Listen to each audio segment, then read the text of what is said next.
যে যোৱাকালি যিটো মন্তব্য অসমৰ মুখ্যমন্ত্ৰী ডক্টৰ হিমন্ত বিশ্ব শৰ্মা ডাঙৰীয়াই দিছে যে মাহবুবুল হক ডাঙৰীয়া আৰু আপোনাৰ দিলৱাৰ হুছেইন মজুমদাৰ ডাঙৰীয়া দুজন ব্যক্তি তেওঁলোকৰ কি দুখ আছিল আজি অসমৰ মুখ্যমন্ত্ৰী তেখেতে আমি গম পাওঁ যে এপেক্স বেংকৰ লগত তেখেতৰ কোটি কোটি কেইবাশ কোটি টকাৰ তেখেতৰ লগত এটা লেনদেন আছে গতিকে সেইজন মুখ্যমন্ত্ৰী চালোঁ যে যোৱা আপোনাৰ কালি পবিত্ৰ ঈদ আছিলে ঈদৰ দিনাখন তেখেতে ভাতৃত্ববোধৰ এনহাজৰীডাল টান কৰিবলৈ তেখেতে আমাক শুভেচ্ছা জনাইছে সেই একেজন মুখ্যমন্ত্ৰী হিমন্ত বিশ্ব শৰ্মা ডাঙৰীয়াই লগে লগে আকৌ আমাৰ মুছলমানৰ ওপৰত অপমানসূচক বাক্য প্ৰদান কৰিছে গতিকে অসমৰ মুখ্যমন্ত্ৰী তেখেতে কৈছে যে বিজেপি চৰকাৰখন মুছলমানক ধ্বংস কৰিবলৈ মুছলমানক নিঃশেষ কৰিবলৈ জন্ম লৈছে আমি অসম সংখ্যালঘু সংগ্ৰাম পৰিষদৰ তৰফৰ পৰা স্পষ্ট ভাষাত কৈছোঁ যদি এনে মুখ্যমন্ত্ৰী যদি যুগে যুগে জন্ম লয় সেইজন মুখ্যমন্ত্ৰীক আমি মুছলমান সমাজে বৰ্জন কৰিবলৈ সংগ্ৰাম পৰিষদ জন্ম লৈছোঁ আৰু এই মুখ্যমন্ত্ৰী ডক্টৰ হিমন্ত বিশ্ব শৰ্মা তেখেতক যদি আমি চাওঁ যে তেখেতে কৈছে যে নিশেষ কৰি দিব তেখেতে খতম কৰি দিব খতম কৰাৰ অৰ্থ হ'ল এজন মানুহক আজীৱনৰ কাৰণে মৃত্যুদণ্ড দিয়া সেই মানুহক হত্যা কৰা অসমৰ মুখ্যমন্ত্ৰী ডক্টৰ হিমন্ত বিশ্ব শৰ্মা ডাঙৰীয়া তেখেতৰ চৰিত্ৰ গুণ্ডাৰ চৰিত্ৰ আমি দেখা পাইছোঁ এই গুণ্ডাৰ চৰিত্ৰ যদি সলনি নকৰে অসমৰ মুখ্যমন্ত্ৰী হিমন্ত বিশ্ব শৰ্মা ডাঙৰীয়াৰ বিৰুদ্ধে আজি আমি নগাঁও সদৰ আৰক্ষী চকীত আমি এজাহাৰ পত্ৰ দাখিল কৰিছোঁ ইয়াৰ পিছত দৰকাৰ হ'লে আমি মানৱ অধিকাৰ আয়োগৰ কাষ চাপিম লগতে আমি ৰাষ্ট্ৰসংঘৰ কাষ চাপিম এইজন মুখ্যমন্ত্ৰীক অসমৰ মুছলমান সমাজে বৰ্জন কৰিব লাগে এইজন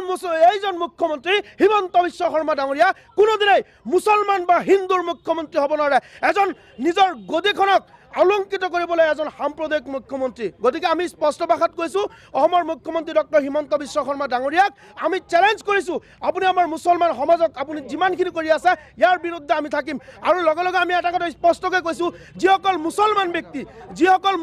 ব্যক্তি নীলাজ মুছলমানসকল আজি বিজেপিত আছে আজি কৈছে যে বিভিন্ন সময়ত বিজেপি যে আমাৰ মুছলমান বিৰুদ্ধে তেখেতে মন্তব্য কৰে সেইসকল নীলাজসকলক সকীয়াই দিছোঁ যদি বিন্দু পৰিমাণ যদি মুছলমানৰ তেজ তেওঁলোকৰ গাত আছে তেনেহ'লে আজি তেওঁলোকে বিজেপি ত্যাগ কৰক শুনক বিজেপি চৰকাৰ গঠন হোৱাৰ পিছৰে পৰাই যিজন মুখ্যমন্ত্ৰী সকলো জাতি জনগোষ্ঠীৰ মুখ্যমন্ত্ৰী হয় এই মুখ্যমন্ত্ৰীজনেই সাম্প্ৰদায়িক সঁচা অৰ্থত মুখ্যমন্ত্ৰী যদি সাম্প্ৰদায়িক হ'ব পাৰে মুখ্যমন্ত্ৰীৰ কথা বতৰা যদি একপক্ষীয় হ'ব পাৰে তেনেহ'লে পীযুষ হাজৰিকা কোন গতিকে তেওঁলোকৰ এইটো একটা নেচাৰ বনাই লৈছে যে সাম্প্ৰদায়িক মন্তব্য কৰিব আৰু এটা জনগোষ্ঠীয়ে ভাল পাব বাকী বিহা এটা জনগোষ্ঠী লাগিলে মৰি যাক এইটো সম্পূৰ্ণভাৱে 2026 চনৰ ৰাজনৈতিক বা নিৰ্বাচন বৈতৰণি পাৰ কৰাৰ কাৰণে বিভিন্ন সময়ত বিভিন্ন ধৰণৰ মন্তব্য দি আহিছে কিন্তু এটা কথা ঠিক যে আমাৰ 1 কোটিতকৈ অধিক এটা জনসংখ্যা থকা এটা জনগোষ্ঠীক আজি হেও প্ৰতিপন্ন কৰিবলৈ যে এটা চেষ্টা কৰি আছে এই 1 কোটিতকৈ অধিক জনসংখ্যা থকা এটা জনগোষ্ঠীক কিন্তু এই বিজেপি চৰকাৰক কেতিয়াও ক্ষমা নকৰে আমাৰ অন্তৰত কিন্তু ঘুমাই গৈছে আজি আপোনালোকে চাওক এই চৰকাৰ গঠন হোৱাৰ পিছত মাদ্ৰাছা বন্ধ কৰিলে বিধানসভাত শুক্ৰবাৰৰ দিন নামাজৰ বিৰতি বন্ধ কৰিলে আৰু বিভিন্ন ধৰণৰ বিভিন্ন সময়ত মছজিদবিলাক ধ্বংস কৰিছে বিভিন্ন ক্ষেত্ৰত আমাৰ মুছলমান মানুহখনক আঘাত দিছে আমি ধৰক আমি যদিও প্ৰতিবাদ কৰিছোঁ কিন্তু অসমত আমি ন্যায় পোৱা নাই কিন্তু আজি দেখিছোঁ কি তেওঁলোকে এতিয়া আমাক মাৰিব ধৰিছে আমাক নিয়া কৰিবৰ কাৰণে এটা ষড়যন্ত্ৰ লগাইছে গতিকে আমিতো জীয়াই থাকিব লাগিব আমিতো নিৰাপত্তাৰ মাজতে আমিতো জীয়াই থাকিব লাগিব আমি হয়তো মুছলমান হ'ব পাৰোঁ কিন্তু আমাৰতো মৌলিক অধিকাৰ আছে অন্ন বস্ত্ৰ বাসস্থান এইটো সংবিধানে দিয়া মৌলিক অধিকাৰ আমিতো কাঢ়ি ল'ব লাগিব গতিকে আমি যে অসমত আছোঁ আমাৰ অসমীয়া জাতীয় গঠন কৰাৰ ক্ষেত্ৰত আমাৰ কি মুছলমানৰ অৱদান নাই মুখ্যমন্ত্ৰী ডাঙৰীয়াই এইটো পাহৰি যাব নালাগে ভাৰতবৰ্ষৰ লগতে অসম ৰাজ্যখনত এই অসমীয়া জাতীয় গঠন কৰাৰ ক্ষেত্ৰত আমাৰ মুছলমানৰ অৱদান আছে বাহা আন্দোলনৰ ক্ষেত্ৰত আমাৰ মুছলমান মানুহৰ মৃত্যু হৈছে গতিকে গোটেই প্ৰক্ৰিয়াটো আমাৰ মুছলমান মানুহৰ অৱদান আছে আজি কেৱল মুছলমান